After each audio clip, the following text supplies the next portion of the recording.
What? And I'm going to give you one opportunity because we're friends. Winner! Yeah, F him. They went from loving this guy, best move ever, to hating him. There's nowhere for him to go. I think there's one place. You can't do that in a national team. Do you even know what you're talking about? Successful and sexy? No. It wasn't aggravating at times? Yes. Sorry, That's not very fair. It's not about being fair. Welcome to the greatest soccer show ever. All Man United fans live in the past. Boys and girls, ladies and gentlemen, welcome to We Are Soccer. Lots to talk about as usual. Oh my word, it happened. The Hollywood ending. Wrexham are promoted, beating Bournemouth 3-1 at home yesterday. Officially, they are promoted. They are now officially part of the English League. So congratulations to Ryan and Rob. We'll talk about that in a little bit. Also, Man City versus Man United in the FA Cup final. Yes, it's a Manchester derby being played in London by two clubs who did actually very well in the FA Cup.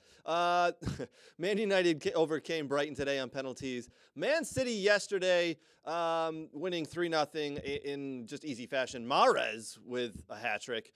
Arsenal continue to draw and drop points, and Man City continue to climb the ladder. And it might be time to take that trophy away from Arsenal, who thought they had one hand on it, and we're going to hand it over to Manchester City. We will see. Also, Tottenham forgot to show up for the game today. They got blown out 6-1 by Newcastle. Newcastle at home up there at St. James's Park. Incredible, absolutely incredible. I don't think I've seen a team capitulate that quickly in forever, and it could have been a lot worse if Newcastle had been actually on their game. We also have a new leader in the Bundesliga. That makes our friend Nate very happy, who we will talk to in 1 second. So, yes, Bayern Munich and Thomas Tuchel. That does not seem to be working out very well. Listen, also, this week, we talked to the man, the myth, the legend, Alexi Lawless. Will talk about that and how you need to go listen to that interview because it was amazing. We've got Bundesliga, MLS, La Liga, Team of the Week. We got a lot coming up. You know what? I'm not here alone. On the other side of the room is one Mr. Nate Janulis. And no, we do not have Brooks today. Brooks, I'm afraid, unfortunately, has decided. Dead. Yeah, he's dead. He's actually hanging out with Jesus. We'll show that in a minute. There is something there. But, Nate, how are you, buddy? Welcome, and lots to talk to, huh? I am more excited than a local podcaster being able to interview one Alexi Lawless. That's pretty. You must be pretty excited. Pretty excited. If I was any more excited, I'd be you on a Thursday.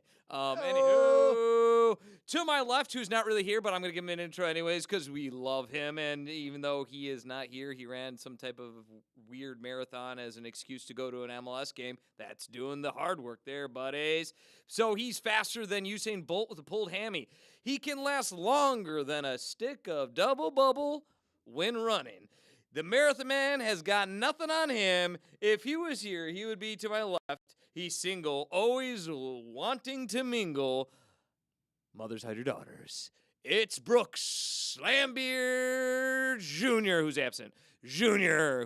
Well, he's hanging out with Jesus, though. Oh, there he is. Jesus. He's hanging out with Jesus and some friends. So just so everybody's aware, Brooks went to Nashville to do a little running race. I don't know. We can't figure out for the life of us why he would go to Nashville to run when you can do it anywhere. The excuse to go to the game. This is true. And then he did get to go to the Nashville versus LAFC game last night. So, Brooks, we do this show in your honor and your memory. Even though you're not dead, you're just in another state. Partying it up, probably. So, hi, Brooks. You're probably watching. All right, let's jump in. Nate, I think we should start with Wrexham. All right. Wrexham. Hey. Right. They are Season 2's going to be lit. They are officially promoted. The owners, Ryan and Rob, yesterday were being filmed by Ant-Man. Yes, what's his name? Paul Rudd was there. I guess they're all good friends. Paul Rudd was there. I believe it's Ant-Man, actually, not Paul Rudd. Yes, officially Mr. Ant-Man. Well, yeah, Ant-Man plays Paul Rudd. It's very kind of him. Oh, well, that's nice. His cover's been an actor this whole time. Oh, that's cool. Well, he was there, and he was filming, and Ryan and Rob saw the team that they purchased for £3 million 2 years ago officially promoted. Now they are promoted up. Whether they can stay there, whether they can get promoted again and avoid relegation, we will see. Lots and lots of people around the world know of this club, Wrexham, who nobody had any idea of before. They are now officially, 15 years prior to they were relegated, now they're promoted back. It's an amazing thing. I can't wait for Welcome to Wrexham 2. It is going to be amazing, even though we all know the entire story. Still amazing. Am I right? Am I wrong? What do you think? Yeah, Nate? I think it's gonna be. I think it's gonna be a great season, and I think they're gonna. If I'm a betting man, I would bet them to stay up. I would bet them to advance. And I get it. Everyone's like, "Oh, it's really, really hard. Really, really hard." Yep. But the reason why it's usually really, really hard is when you're getting promoted, you don't have the money. And as you just said, this little team's been shot out to huge stardom, and actually some of their players were playing a division or two lower than what they would normally play anyways. So it seems to me like they already got some of the key players, or some players that would normally be able to be in actually even a higher division what they're about to go into already on the team. And so they'll add some pieces for sure because they got the cash and they got the capital. You're not wrong. Yeah. They definitely have picked up some players, and that's what helped them get to where they're at now and promoted. All right, I do want to put you know what? I'm going to be the wet blanket here, Nate. I'm going to be the wet blanket. Listen, we all kind of just poo-poo Newcastle's new owners, the Chelsea owners, the Man City owners, the owners that could come in and buy Manchester United. And we say, oh, you're going to buy a championship, huh? Oh, you're going to come in and spend all this money. I mean, isn't that what Ryan and Rob kind of did? They came in and bought a team for a really good price, actually, in a much lower division, obviously, in the Premiership, and put a whole bunch of money into it, which a lot of other clubs can't do. And they bought players like Paul Mullen, who was playing two divisions above where they were. They bought a manager who was 3 divisions above where they were, in Phil Parkinson.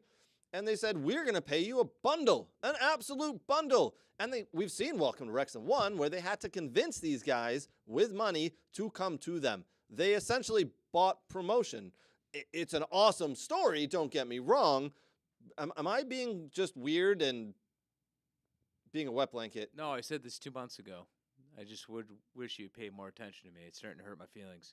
I said, it's a smaller version of what everyone else has done.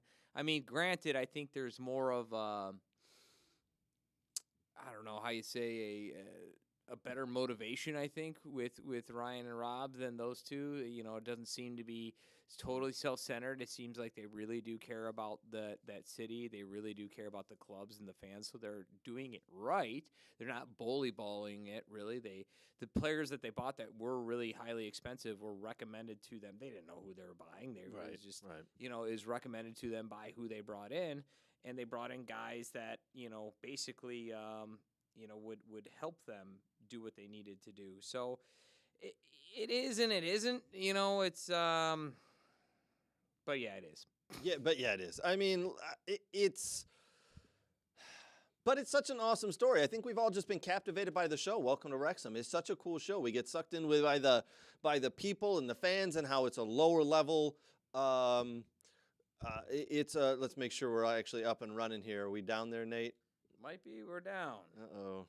Let's double check here. Oh, Brooks hacked us again. I'm not on. I'm just gonna hack away. I think we're still up on our YouTube. Hold on here, folks. We got some technical problems going on. Let's make sure we can figure this out. The Facebookies where Brooks got mad because he wasn't here. So if he's not here, he's shutting it down. Yeah, it looks like we got shut off on several counts there. What the hell happened? We probably said Wrexham too many times. Probably. Stealing views from Hulu. They got mad. Should be up and running now. Double check that, buddy.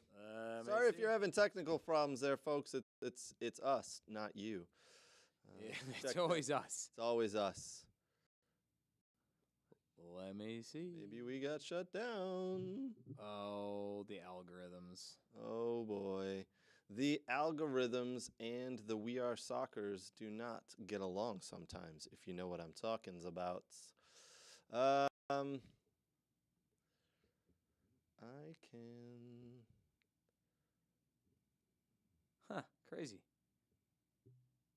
Wow, yeah, everything's getting shut down right now. Looks like we are only live on YouTube. Thanks for sticking with us, guys. What'd you say? I know. What just happened?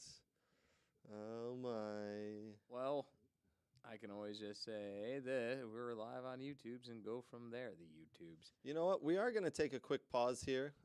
Give us 2 seconds here, guys. We'll be right back.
right, guys, we're back. We're on YouTube only. We're on Twitter as well, actually. YouTube and Twitter at the moment. We're gonna go for a little bit longer. Then we'll just have a little bit of fun. All right. So Wrexham promoted. Lots to get to there. Very interesting. Listen, Man City, Man United into the FA Cup final. The Man United game today against Brighton Hove Albion. Nate, what are your thoughts on that? Man United squeaking through on penalties. I thought maybe in the full 90, actually even the 120, possibly it was Brighton who were the better team. They just kind of lacked some cutting edge in that final third. What are your thoughts on that semifinal game at Wembley today? Man United, Brighton Hove Albion. I mean, you know, it's clear what United needs to do in the summer. You know, they got all the talent in the world everywhere around them. They don't have a really good striker threat, a really good pure 9 to play, and that would free up a ton of abilities for your wingers then to go forward when you have a dangerous guy in the center that you really have to game plan for. And they just lack that. That's plain and simple. They lack that. That's what they're missing in their game. They really are missing that true 9. I think they got pulled apart in the middle a little bit today because they're missing Martinez and Varane in the back. It looks like those guys aren't going to be back. So I think the middle got separated a little bit because Fernandez, Casemiro, and Eriksen felt they had to cover. They were pulled all over the place, working a little bit harder than what they normally have to work. It was very strange, to be honest, to see that happening. I really thought Man United would put their foot down today and really take it to it after what happened to them in midweek, which we can get to. Brighton's not bad, and they've struggled against Brighton, the few times they've played them this year. So you can't really take anything away from them, and they're going out furthest they've been in a trophy I think ever. So a lot of passion and heart flying there that they're trying to go with. So it's it's tough to say. I mean, a win's a win. You kind of got to get it away, give it to them. For finishing it out. Statistically, Brighton I think had more possession, but possession doesn't always win games, like I constantly say and point out. As far as shots on goal, as far as XG, it was darn near the same. Some of that was more towards the end where they were going at it really hard. It's at the end of the day, you kind of go, you squeak through, but reality is they're in the final and they're playing City, and with them in the final, with City, with all that's going on, we'll see what happens. Man City is the better team right now, so I'm not saying that, but I wouldn't be surprised if United kind of snuck through a result with all that City might have going on in the background.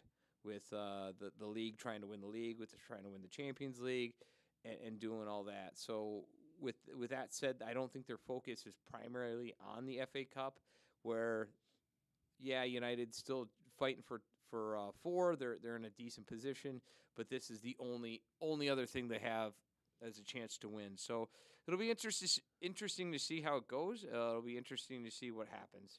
That final game is played on June 3rd at Wembley. So essentially, after the season is done, after the Champions League is done, so it will be interesting. I'm wondering if half the players on both teams will be ready just to go on their holidays and say, you know what? It's been a long season, absolutely terribly long season, because we played in the World Cup as well. And the FA Cup isn't quite what it used to be to most teams, players, and managers.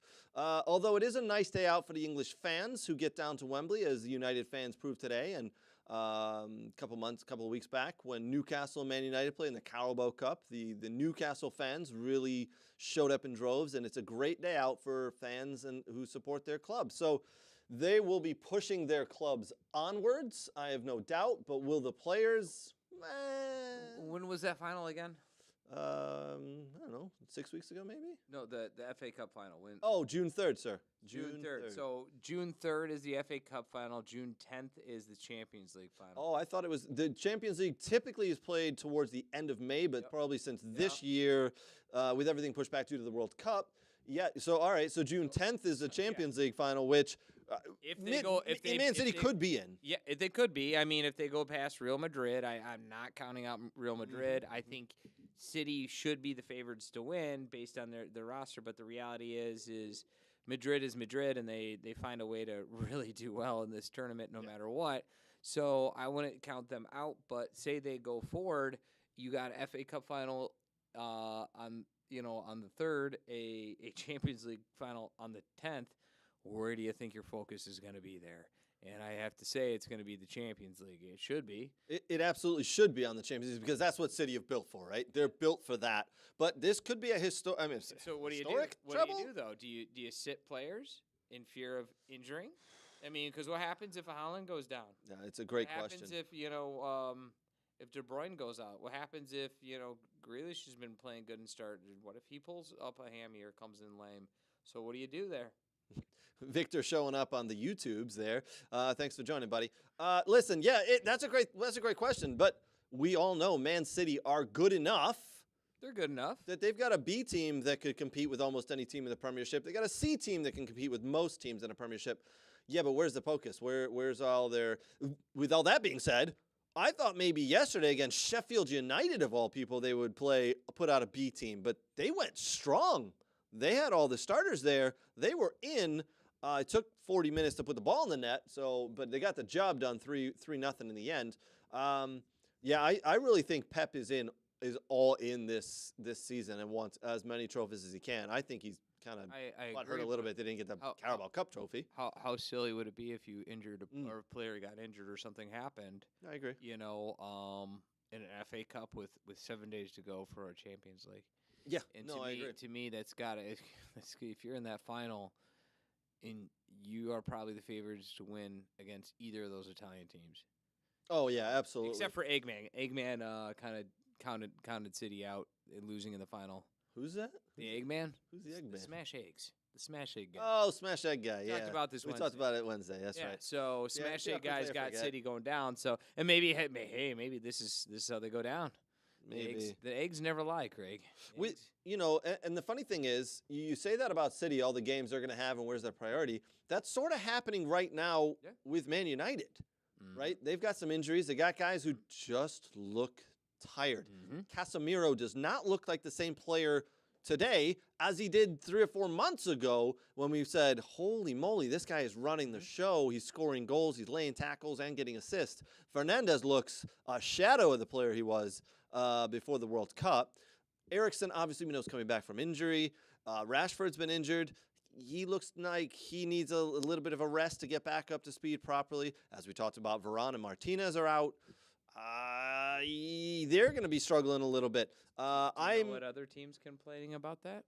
There are a lot of teams complaining about that. Bayern Munich was that Yep. when they went out against City and when they lost again in the league and the league this week. That's what they said. That's what Tuchel said is that the players look to be a shell of themselves. They look like they've just been playing way too much. Yeah, and I think it was evident in that, and it was evident for the Man United in the Sevilla game where they lost 3-0. It was evident they were tired. They were out on their feet. That was probably one of the most poor games I've seen them play all year. It might have even been worse than the drubbing that they took at the hands of Liverpool. It just looked poor. And what's crazy is they got to play Tottenham on Thursday. Mm-hmm. They got to play Villa on Sunday. The 30th. Yeah. Then they got to play Brighton on the 4th, and then 3 days later they got to play West Ham. So and then 6 days later they got to play the Wolves, and then it's just It's nonstop. It's nonstop with this congestion because of the World Cup. It's congested everything towards the end of the season here. World And Cup and multiple competitions that they were in. So it's a combination of that. A lot of these are reschedules. Right. Now, some of the teams you listed there, Wolves, Villa, Brighton, guess what? They're not in any of these other competitions. They're just playing in the league. So they're playing once, maybe twice a week, where Man United are having to fit 3 games in 7 days or 3 games in 8 days. Man City are going to do the same. They are, in my opinion, equipped to do that because they do have better players on the bench. They've got guys who are international stars who they bought for £70 million sitting on the bench. So they're more equipped. But yeah, you got to get your priorities lined up. City have to get their priorities lined up. Man United got to get their priorities lined up. It's going to be interesting to see how these clubs do. One club who isn't in any of the competitions anymore, who has their priority lined up, but still can't find a way to get 3 points, is Arsenal. They've drawn 3 games in a row. A couple of weeks ago, we were ready to hand the title to them. absolutely ready, saying, you guys are playing really well. It's unbelievable. You're running away with this. At one point, they were 10 points ahead. Now they've lost the last 3 games. Southampton, West Ham, and Liverpool. All games that they actually had to come back and win, except for the Liverpool. Liverpool, they were up 2-0. Liverpool got the 2, and Arsenal hung on in the end. Here are Arsenal's next couple of games. Are you ready? This Wednesday, the 26th, Man City away. Man City at the Etihad, 3 p.m. on the 26th. That's a Wednesday, 3 p.m. Eastern time. Watch that one. That's going to be that one right there, in my opinion, will set the tone for the rest of the season for Arsenal. Then they're at Chelsea at home, Newcastle away, who we just saw today. Newcastle thumped Tottenham 6-1. Brighton Hove Albion, Nottingham Forest, and then they finish at home to Wolves. So if we're being honest, Man City away, the form that Arsenal has right now, that's probably a loss. Chelsea at home, that's going to be a tough one, but I think they can win that one. Newcastle away, if you asked me to put money on it right now, I'd probably say a draw. Brighton Hove Albion, Brighton are playing well. I think they're not in any other competition, so they're going to have a couple of days rest. That could be a Brighton win.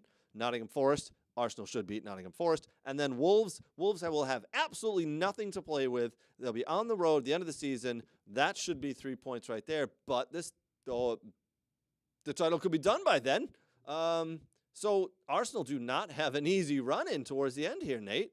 It's you and I were pretty much ready to say, hey, Arsenal, congratulations. This is a different sauce this year. I might have said that only because I was arguing over which match is more important and wanted to really make sure the Arsenal-Liverpool match wasn't that important. But I think it's City's is to lose. I really do at this point. And I even said prior to last week, I did say, Arsenal has it in the bag because I thought maybe they could slug it on at this juncture. But I said long ago, if they slipped up on the way to play City, then they're screwed. Yeah. Because at this point, I don't think City's going to slow down. I think, like you just said, they had the bench. They have the players. They have players sitting on the bench that are really deep where they can just keep going at the pace they're going. And Arsenal's record, I think I looked at it. I think the only time they haven't beaten them in 3 years, and I think you have to go like 5-6 years back when Arsenal actually beat them at home. Mm-hmm. They're walking into City and they got to play them at home. I think it's going to bode well for them, and the fact that they're slipping up against teams that aren't that good. Sorry, Southampton. Yeah. It leads me to believe when you play Newcastle, who just thumped, Tottenham like hard because they have something to play for, which is that top 4. I don't have confidence that Arsenal is going to finish it out. I think it's City's to lose at this point.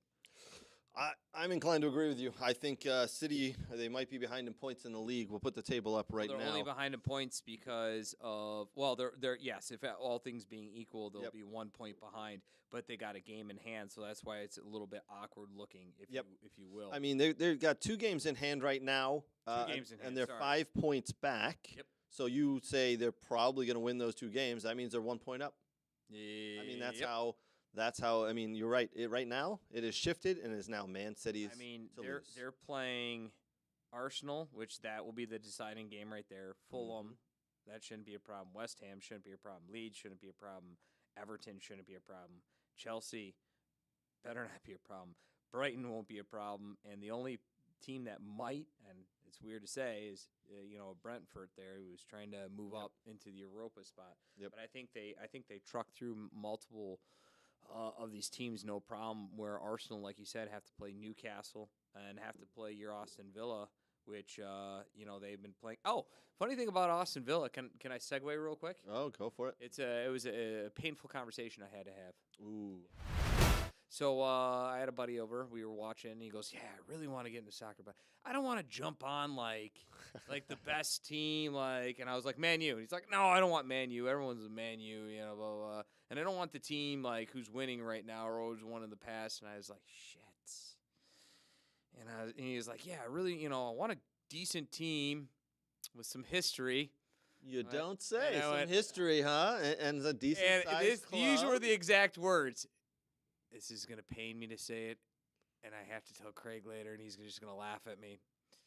But if you're looking for a team with history, which is on the upswing, who's playing well, and have American owners, so they could be cool, you might as well root for Austin Villa. And he goes, Austin Villa? And I went, yeah, Austin Villa. Well, we've also got Tom Hanks as one of our biggest Ooh! and the future king of England, William, is one of our biggest fans as well. So your friend would be in good company. Yes. I had to go. I had to well go. done, I had to Nate. go shower myself with bleach afterwards. You know what, Nate? You know what we're going to give you? You remember? No, thank you. Well done. Well done. You Spreading the word remember about the this. scene where Ace Ventura, where the guy just where Ace like cowered in the shower in the corner and like poured bleach on himself, chewing Yes. gum and cried? That was me. That was I you. said, "Excuse me, I have to take care of something." And yeah, That's it's really pretty funny. awkward because the kids woke up and they're like, Yeah. "What's happening?" And I went, Oh, that's Bad. funny. But no, I mean, yeah, Arsenal has to play Wolves. The teams that are going to be hard for them: Wolves, Brighton, Newcastle, and City. Obviously, I don't count Chelsea in there.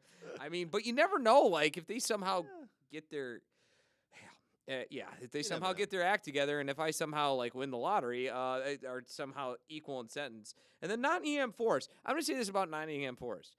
When you have the goalkeeper they have sitting between the pipes, they could pull off a 0-0 win. Absolutely. Like, He they is could- one of the. He has been stunning Yeah. so far for them. Yep. Absolutely stunning. If it wasn't for them, they'd been relegated by now. Yep. And you know what? 1 point out or 2 points out to be like totally safe. Sorry, I went into Bundesliga mode there. Yep. If they get 2 points, they're safe. They got something to play for. Yeah. That's a trap game all day long. Absolutely.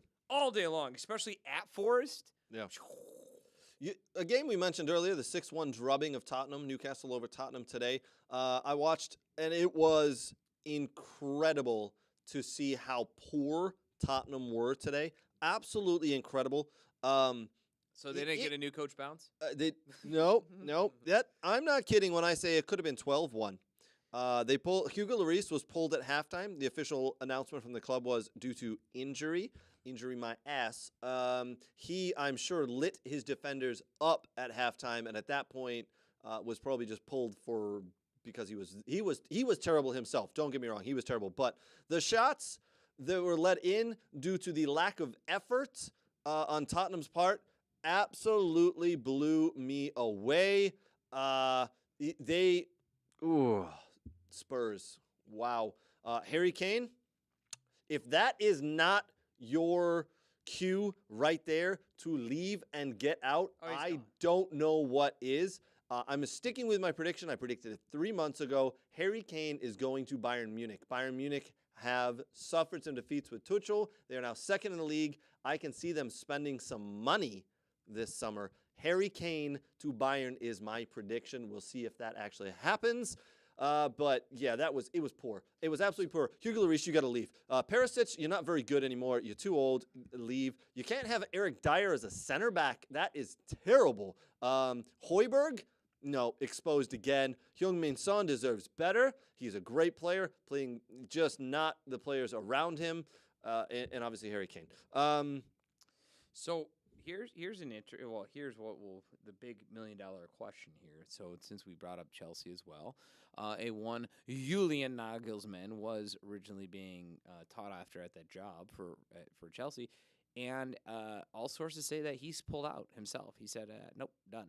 So he's still floating around. Yeah, and that's the rumor that Nagelsmann has said no to Chelsea. Yep. So who does Tottenham bring in? Because clearly they're not going to keep who they have because it is not working. One of the rumors I've heard is Pochettino to Again? Chelsea. Yeah.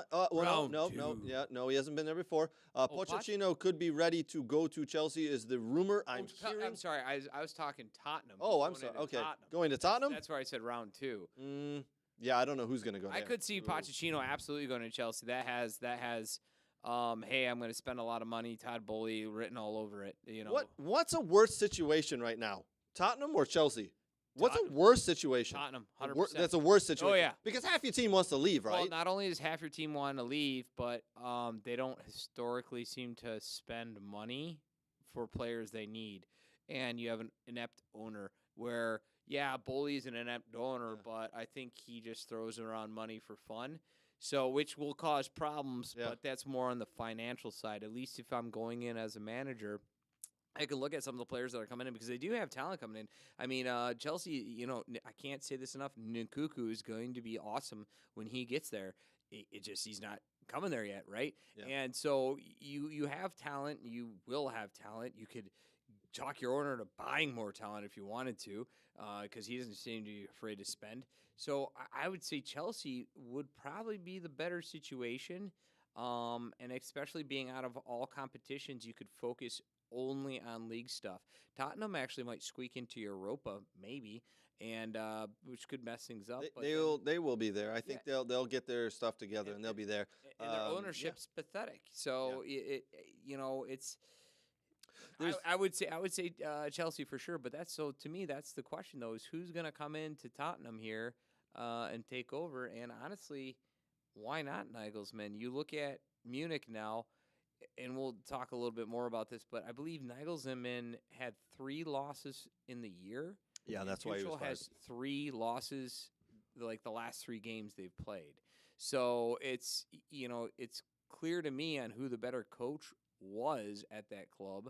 I think Nagelsmann was like 38-3 or something like that, and Tuchel has like 3 losses in 5 games or something really sad. 3 out of 7, I think. So not good. It's clear where the problem was, and it wasn't him. So I think he almost as this goes on and Tuchel continues to fail with the team that he had, it's clear it wasn't Nagelsmann as the issue. I do think there was issues there with Nagelsmann. He didn't have the respect of the elder statesman in the group, so there was issues. But I think it's a terrible. I do want to call out real quick. Phil on YouTube has said Thomas Frank for Spurs. That is the Brentford boss. I think that's actually a good shout. We're gonna do that again. I could see him going to Spurs and doing a decent job there, provided the owners and Daniel Levy get out of the way. But that's a good shout, I would say. And he also says Nkunku and Kole Muani to Chelsea in the summer. And Nkunku's done deal. That was agreed upon in January. So yes. It's going to be interesting. Again, there's a lot of managerial positions going to be open that are open.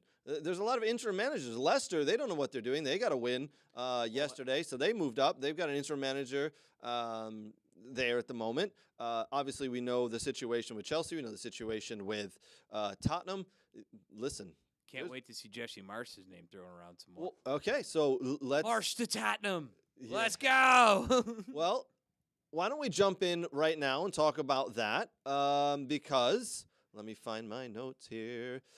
Southampton Director of Football Operations, Matt Crocker, is set to be tabbed as the next sporting director of the U.S. Soccer Federation. This is coming from The Athletic. They are a very reliable source, obviously. The Athletic was the first to report this today. A formal announcement from U.S. Soccer, Cindy Parlow-Cohn, is expected this week. Southampton have a very strong youth academy, thanks to Mr. Crocker.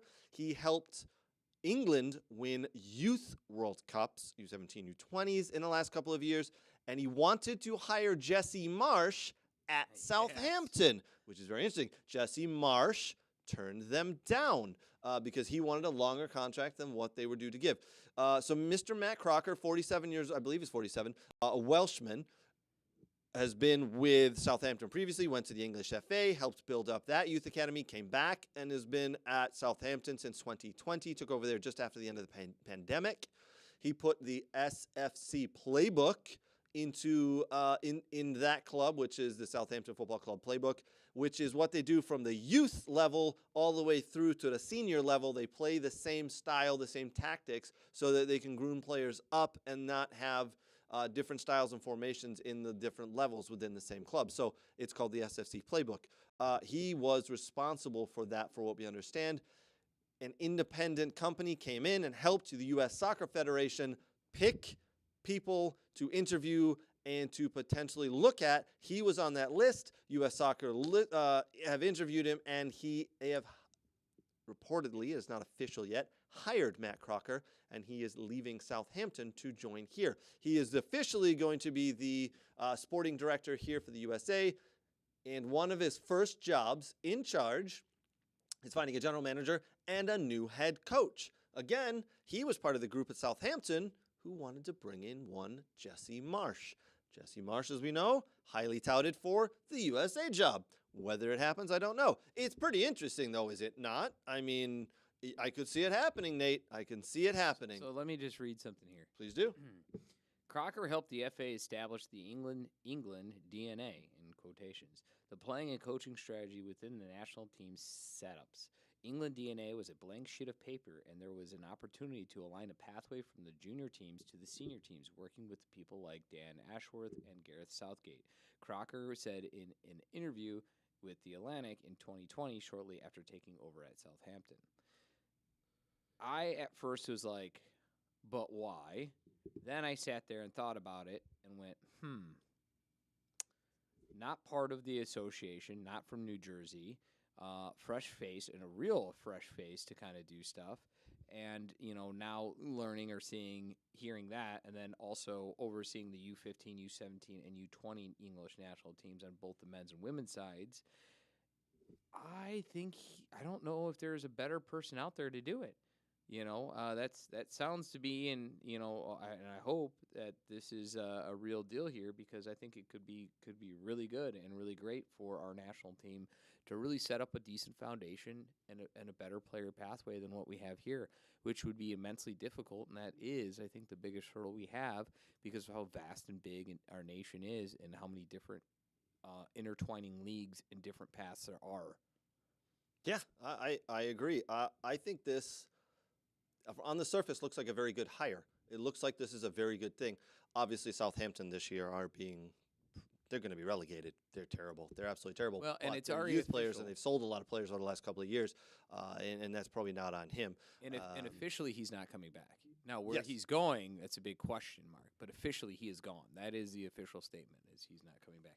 And what if he was Jesse Marsch was only getting hired because of him, and then he said, yeah, I think I might be out, and that's what caused Jesse Marsch to pull out of the running and say, yeah, then I don't want to come here if I don't know who's going to be in charge. Because that is a scary thing. If you're coming in as a manager and you don't know who your boss is going to be, and they can just fire you after one season. And there was rumor that what the one thing that Marsch didn't like was there wasn't any guarantees for next season. Yeah. And maybe that's why they didn't want to guarantee it, because this wasn't official until a few days ago. So maybe that's why he pulled out, because of lack of guarantees and probably an admission that their director is no longer going to be in charge, and therefore his job is up for, evaluation. Yes.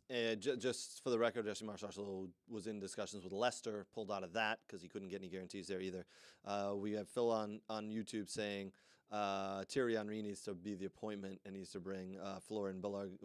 Wait, hold on. Is that really Brooks? Is Phil? Yeah, Did Phil I see hack some this- account? Did he I shut say- down Facebook? Yeah. Jump on a ghost account named Phil just so he could just comment on that.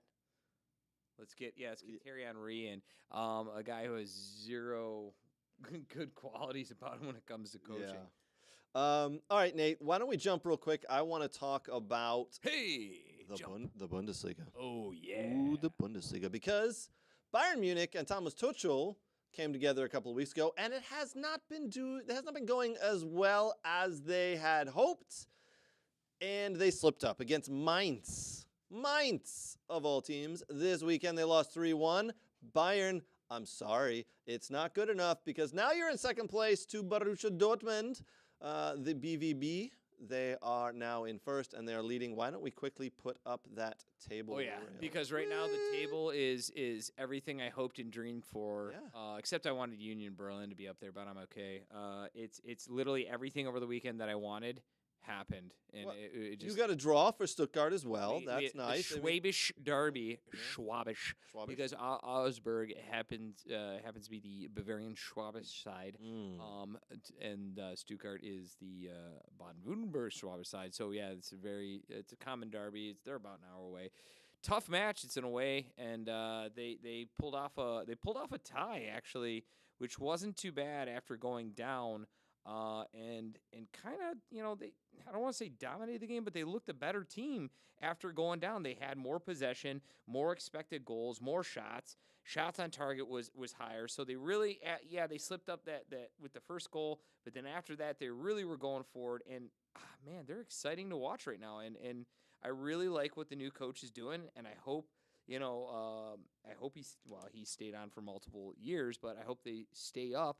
And I think they can. I mean, when I look at this table, especially what happened over the weekend where, Bochum lost bad to Wolfsburg. They're playing Dortmund next, so good luck there. Schalke got hammered.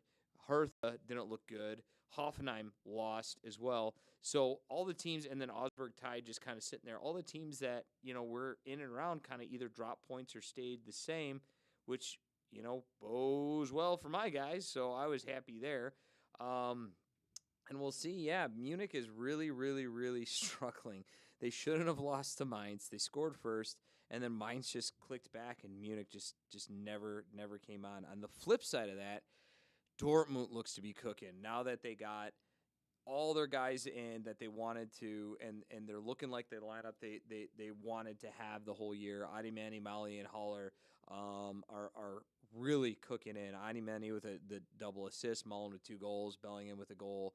They really look a good team in form. Hummels got in at center back and actually, for once in a couple of years, played and looked really good. So Nate, Really let me ask you.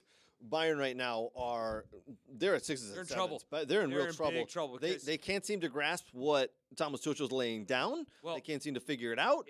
And Borussia Dortmund look like they're on the up and up. Does it end like we all hope? Does Borussia Dortmund win the Bundesliga? So we'll break it down kind of like we did City and Arsenal, who they have to play. So Hertha goes into Munich, they're going to get smacked. Munich go into Bremen, we'll see there. That's a question. Schalke will go into to Munich, they'll probably get smacked as well, though. But the only caveat with those two teams are both of them are relegation battle, and sometimes wacky stuff happens. The game that's going to decide it, Saturday, May 20th, Leipzig coming to Munich. Leipzig are now out of the top 4. Mm-hmm. And they need to get back in. They have to get back. Their roster and what they're setting up and trying to do absolutely is contingent on them playing in the Champions League. They need to get back in, and they're going to throw everything and the kitchen sink at them. On the flip side, Dortmund walking into the Bochum, who literally have, if I look, they've conceded 30. They're a negative 34 goal difference. Yeah. They're really, really bad, and with how hot Dortmund is on the attacking side, that's a recipe for a high-scoring game. Then Wolfsburg has to come to them. Gladbach have to come to them. They go to Augsburg, and then Mainz have to come to them.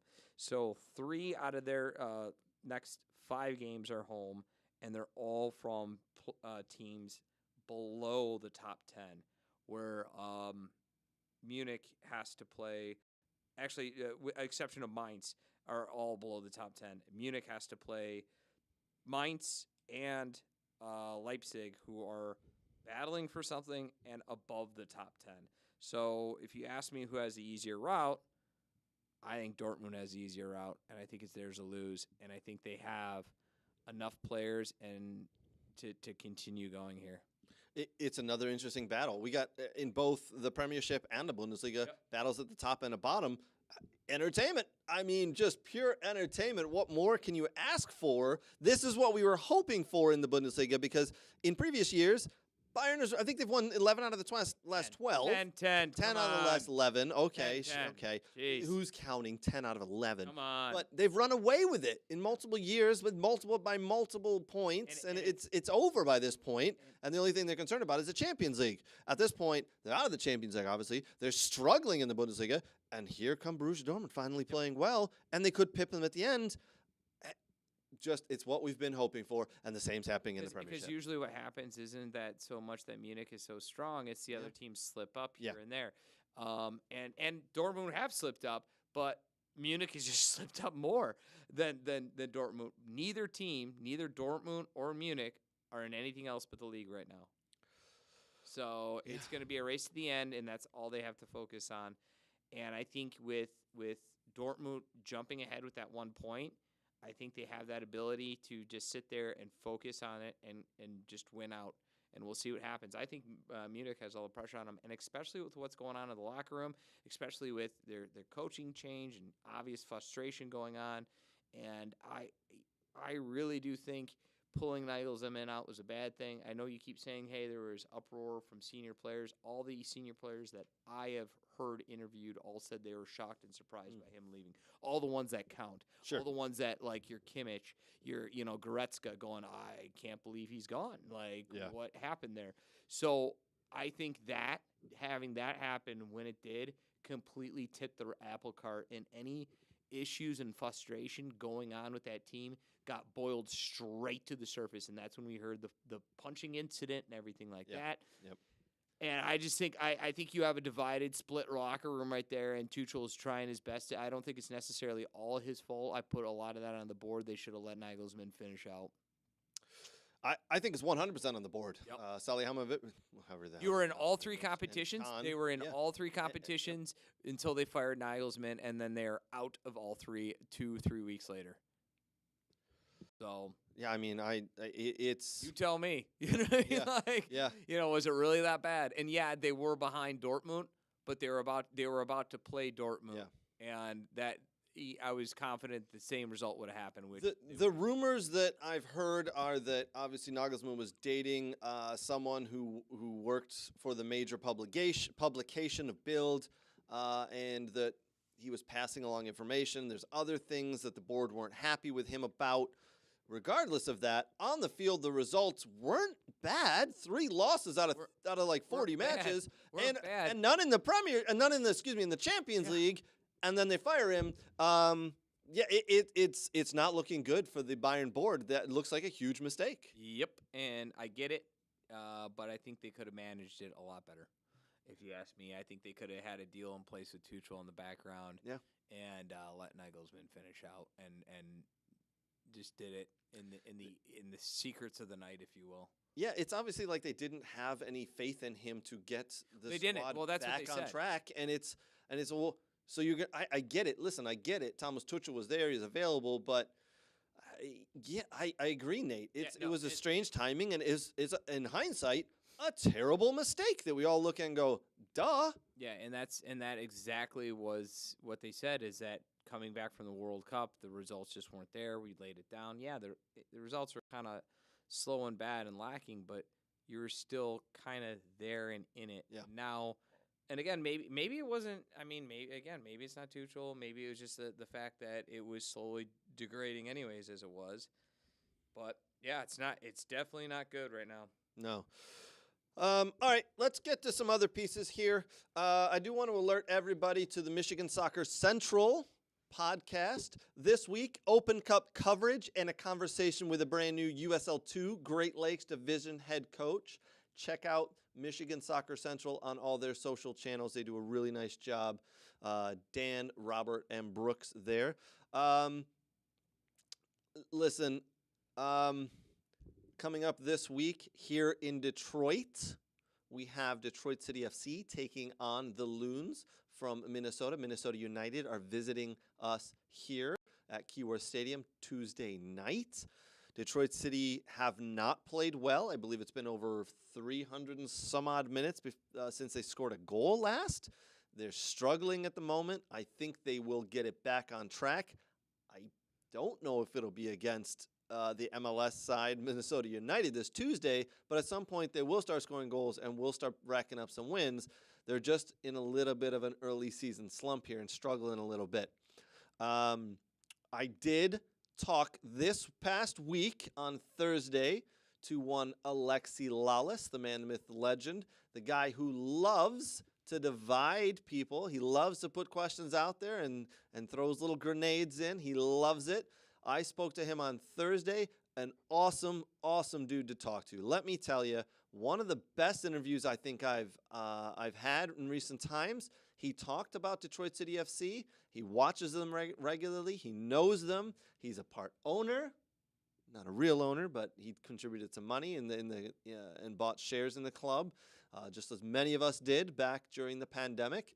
He keeps an eye on it. He's been known to wear a Detroit City FC shirt regularly as well. But if you get a chance, no matter what platform you're on, go ahead and check out that interview that I did with Alexi Lawless. Let me tell you, solid dude, knows his soccer, loves the sport, loves pushing U.S. soccer and trying to make it better. Nate, that's one of your good buddies right there. Yeah. You and Alexi, huh? I wish, but he is.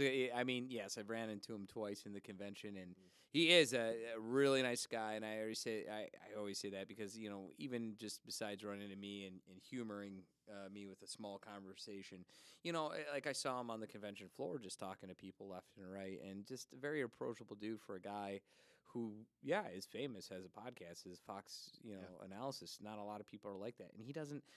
To me, we're someone genuinely, when you look at him and go, yeah, that guy's, I don't know him well, obviously. Only had like maybe a span of a total of 4 minutes 2 times with the conversation with him. But the fact that he takes time when he doesn't have to, when no one's looking, when no eyes on him, that to me makes you, just a stand-up dude. And that's, you know what I mean? Yeah. Because he very well could have. He didn't have to. He didn't have to do it. Didn't have to talk to me. Didn't have to talk to the dozens or so people that I saw him talk to at the convention floor. There was nothing in it for him, but he did. It's just he loves talking soccer. He absolutely loves talking soccer, and that came through in our conversation I had. Who with him. wants to talk to me? That's nails on a chalkboard there, and man should be sainted. He absolutely should. I mean, the rest of us get paid to do it. He does it for Pretty free. much. Yeah. Pretty much. Yeah. All right. One other piece we love to do here is the Michigan Soccer Central and We Are Soccer Team of the Week. This week, a very special Team of the Week. One I am happy to bring you here. The South Lyon High School girls soccer team is our MSC and WAS soccer team of the week. The South Lyon High School girls soccer team, this past Tuesday, April 18th, they held their 3rd annual Gold Out game to raise awareness for childhood cancer and help the Blackout Cancer cause. Led by senior Caitlin Macbeth, who organized the event, the team was able to raise over $4,000 for the C.S. Mott Children's Hospital Ann Arbor. So because of that, girls, you are the Michigan Soccer Central and We Are Soccer Team of the Week. Congratulations. So awesome to see. If you know of a team that is deserving to be the MSC and We Are Soccer Team of the Week, please hit us up on any of our social channels. That's Twitter, Facebook, Twitch, Instagram. Email us. Get a hold of us. Let us know who you think should be the Team of the Week. And as you just saw, that has nothing to do with on the field. We love teams that win and put great goals in, but we love teams who do more for the community and do things off the field together. So please, whether it's on the field or off the field, nominate those teams. All right, guys, we are going to call it a day. We appreciate it. We've talked about Wrexham getting promoted, the FA Cup final June 3rd, Man City, Man United. That's going to be a big one. Arsenal drawing, Borussia Dortmund going top of the Bundesliga, Newcastle just absolutely hammering Tottenham behind the woodshed today, 6-1. We told you about a little bit of everything, the Bundesliga, you name it, we talked about it. Congratulations to the South Lyon Girls High School Soccer team. Guys, we'll be back next week. Keep your eyes out for a lot of videos coming up this week as well. Tomorrow, we are doing a draw for the Michigan Adult Soccer Association, the State Cup. Stay tuned. That's at 8 o'clock tomorrow night that drops. All right, guys, for me and Nate, thanks for appreciate it. Everybody take